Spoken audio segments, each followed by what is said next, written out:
আমি ফোন চার্জে রেখে কতক্ষণ আগে খাইতে গেছিলাম, তখন বন্ধু সবুজ কল দিছিল, আমি দেখি নাই। খাবার শেষে এসে ফোন ধরে কল দিলাম যে কাহিনী কি, তখন সে বলে ঝামেলা তো একটা লেগে গেছে। আমি তখন অবাক হইলাম, বললাম নতুন বিয়া করছো, ঝামেলা হবে কেন? ভাবি তো লুক খারাপ না। তখন সে বলে সন্ধ্যাবেলা কাম কাজ সেরে এসে তোর বাবির কাছে শুয়েছিলাম, দুজনে গল্প করতেছিলাম। আমি তখন বললাম তাতে সমস্যা কি, এটা তো ভালোই শীতের দিনে। সবুজ তখন ক্ষিপ্ত হয়ে বলল আগে পুরো কথা শুন। আমি তখন বললাম আচ্ছা বল শুনি। সবুজ তখন বলতে আরম্ভ করলো, তোর ভাবি হঠাৎ আমার কাছে এসে জিজ্ঞেস করতেছে, আচ্ছা আমি যদি খানা হইতাম আপনি কি আমারে বিয়ে করতেন? তুই তো আগে শিখাইছিলি বউয়ের সব কথা বুঝে উত্তর দিতে। তো আমি তো চালাকি করে উত্তর দিলাম হ্যাঁ বিয়ে করতাম। উত্তর শুনে তোর ভাবি খুশি হইল। এরপর আবার জিজ্ঞেস করলো, আমার যদি হাত না থাকতো আমারে বিয়ে করতেন?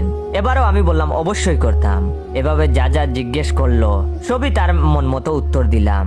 আমি তখন অধৈর্য হয়ে জিজ্ঞেস করলাম আরে সমস্যা কি তাইলে? সবুজ তখন আবার আরম্ভ করলো, সমস্যা হইলো আরেকটা প্রশ্নে।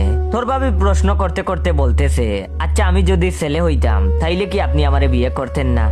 আমি তখন পড়ে গেলাম দুটা নাই। যদি বলি করতাম না তাইলে তো মন খারাপ করে ফেলবে, রাগ করে থাকবে, তাই একটু চুপ থেকে বললাম হ্যাঁ বিয়ে করতাম।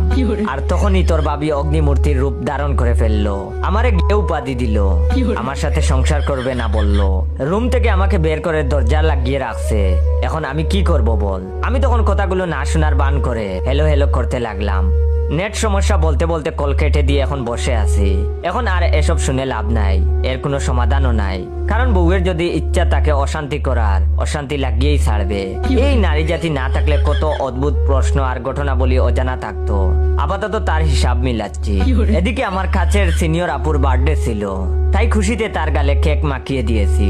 এটা নিশ্চয়ই কোনো অপরাধ নয়। আর যখন ওনার গালে কেক মাখিয়েছি তখন তার বয়ফ্রেন্ড সেখানে ছিল না, কিন্তু আপু পিকগুলো মাইডেতে দিয়েছে। আর ভাই তাহা দেখি আমারে মেসেজ দিয়ে দেখেছে।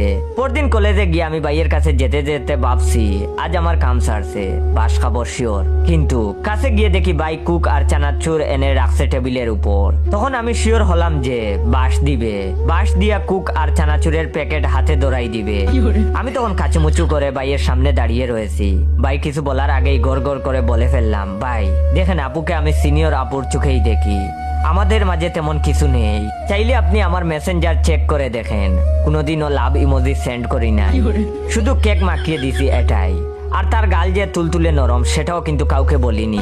ভাই তখন হাসতে হাসতে বলতেছে, আরে বুকা তোরে তো ধন্যবাদ দেওয়ার জন্য রুমে ডাকলাম। আমি তখন বললাম কি বলেন? তখন আমি জিজ্ঞাসা চোখে তাকাতেই ভাই বলল, তোর আপুর সাথে অনেক দিন থেকেই ব্রেকআপ করতে চাইতেছিলাম, তবে কোনো এক্সকিউজ পাচ্ছিলাম না।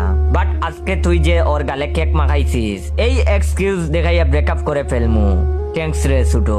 তারপর আমি ভাইয়ের কাছ থেকে প্রস্থান করেছি কুক নিয়ে, কিন্তু আমার গলা দিয়ে কুক নামছে না। ভাবছি আপুর কতই না কষ্ট হবে। আগামীকাল আপুর ব্রেকআপ হইল, বিকালে তাকে নিয়ে ঘুরতে বের হবে, পাঞ্জাবিটা ইস্ত্রি করতে হবে। আচ্ছা আপুর নীল শাড়ি আছে তো? সে কি তার ডাগর ডাগর চোখে কাজল পড়বে?